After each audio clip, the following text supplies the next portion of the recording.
I'm Lauren. I'm a hairstylist and I live outside of Columbia, Tennessee. Um, my biggest insecurity with myself has been the fact that I have suffered from postpartum depression. Whenever I was pregnant, of course, everything was super exciting, and the last thing on my mind was the fact that I would have anxiety and depression after my son was born. I would say that I am probably my own worst enemy in this battle. It's so easy nowadays for you to get this thing in your head that everything is going to be perfect because you see people on social media, talking about how easy their life is and how great their life is, and then whenever you're at home by yourself with your baby, you know, not knowing what's happening in your head, um, it can be difficult to get yourself out of that. Um, I waited until my son was about 8 months old before I asked for help.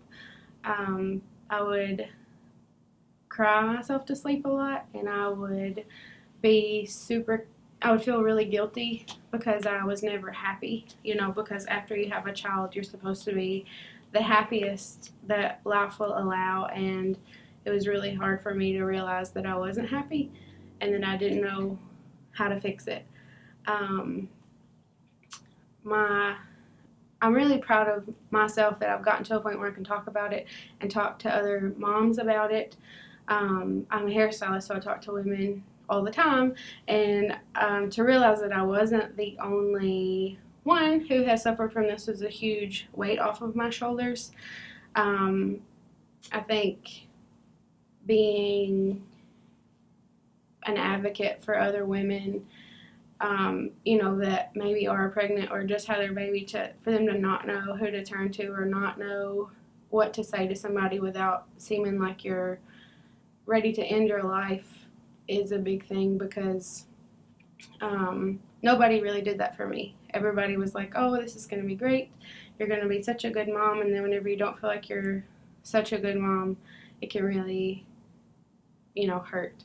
I have started working on myself.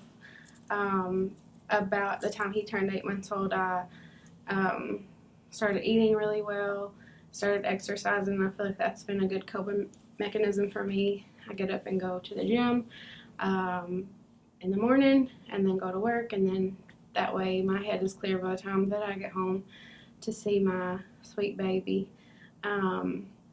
If I could tell myself anything while I was pregnant or while I was trying to become pregnant, would be to never make plans, because it's just, you're setting yourself up to fail essentially, because all of the perfectness that you see in the world is a facade, unfortunately, and nobody really talks about, the sadness and the feeling of emptiness or lack of perfectness. So yeah, if I could tell myself anything, it'd be don't make plans and go with the flow, because it's their world and we just live in it. So that's a good way to think of it, I guess. I guess that's all I got.